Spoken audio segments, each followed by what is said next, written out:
Halo, selamat pagi. Sekarang udah di Hualien, masih gelap.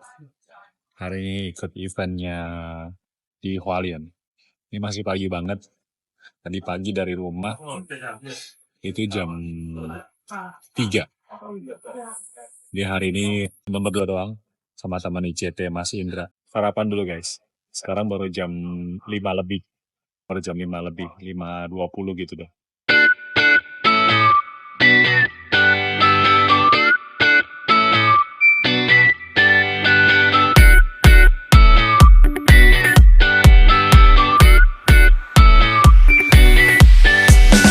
Kalau di sini memang terlalu terlalu terpencil. Cari apa yang main sepeda juga jarang ya di sini ya. Iya. Banyak tapi kan luar sekali- kota. Iya, tapi sekali ketemu kan gue sendiri, dia Hah? pendatang ya, maksudnya Hah. orang yang sepedanya bagus, gue kenceng, Jauh. gitu loh. Iya, jadi kalau mau ikut mana itu cah minder dulu. Ya, jangan minder dong, Mas Indra. Pokoknya kita harus optimis dan juga happy ikut dalam event akhir tahun 2023. Ya, teman-teman cyclist Indonesia sekalian, kembali lagi bersama dengan Agung. Hari ini Agung bersama dengan Mas Indra dari kawan-kawan Indonesian Cyclist in Taiwan, ICT, ikut event Pacific Ocean Cycling Race 2023. Nah, sebelum itu kita pemanasan dulu yuk. 来，铁门双手往上画圈，打开。这一次，海帆从眼前的做法快打开，双手一样画圈打开多一点，动多一点。好，再一次画圈。来，右手这个。 Ya, seperti yang teman-teman lihat, pemanasannya kayak kurang gitu greget ya. Soalnya kita udah di atas sepeda masing-masing. Jadi, langsung aja kita mulai start race hari ini. Moga-moga berhasil.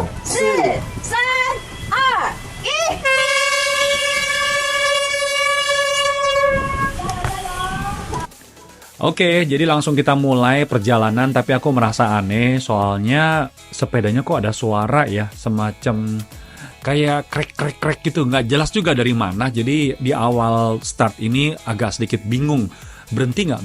Udah deh, akhirnya saya memutuskan untuk berhenti untuk ngecek sepeda karena perjalanan baru aja dimulai.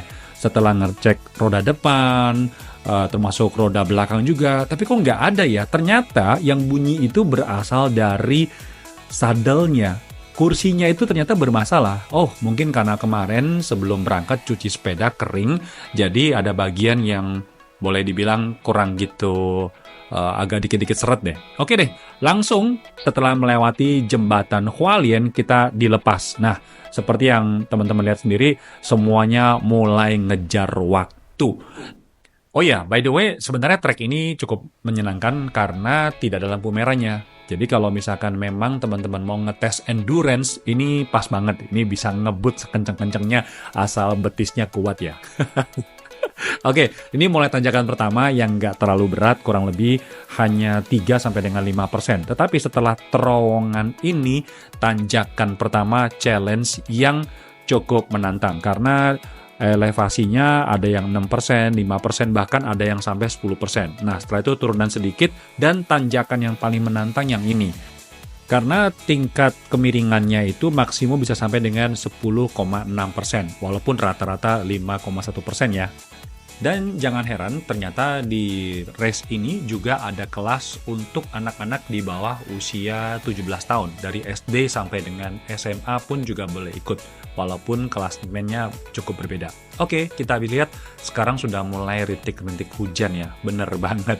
Ini adalah challenge untuk race di daerah Hualien, terutama di akhir tahun.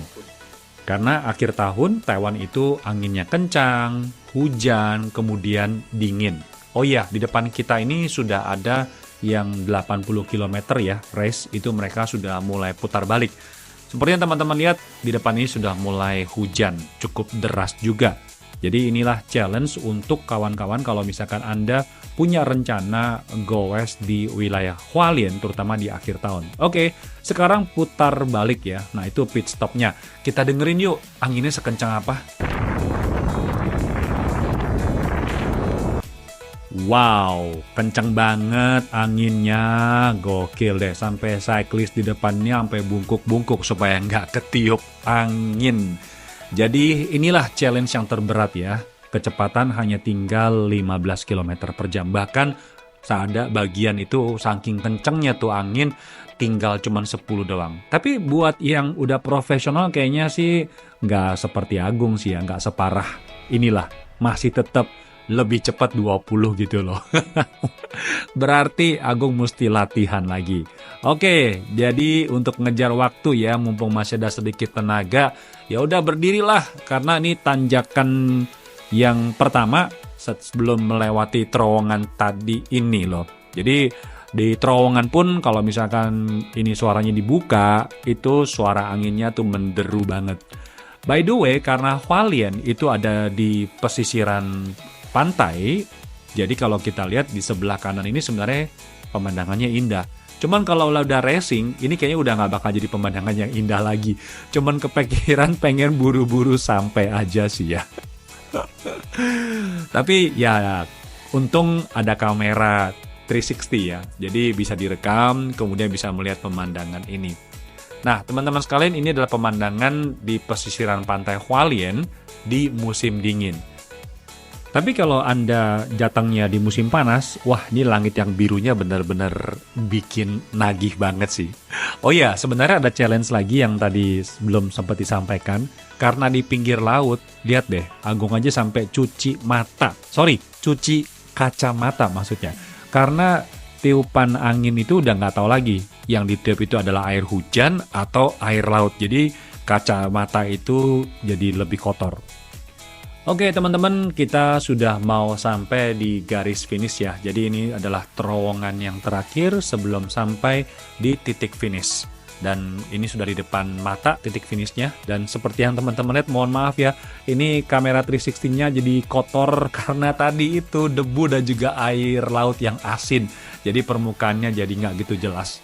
Oke, walaupun di akhir finishnya tidak ada SPG yang mengalungkan medali finisher, ya sudahlah, beda emang dengan event-event yang lain. Tapi yang pasti dengan hasil 4 jam 9 menit untuk 97 km naik turun seperti jalur ini, ya buat saya pribadi sih masih oke deh. Teman-teman cyclist kalian nextnya mau goes kemana ya? Kita tunggu aja di episode berikutnya. Oh iya, jangan lupa di subscribe dan juga di share. Salam optimis, sampai jumpa. Bye-bye.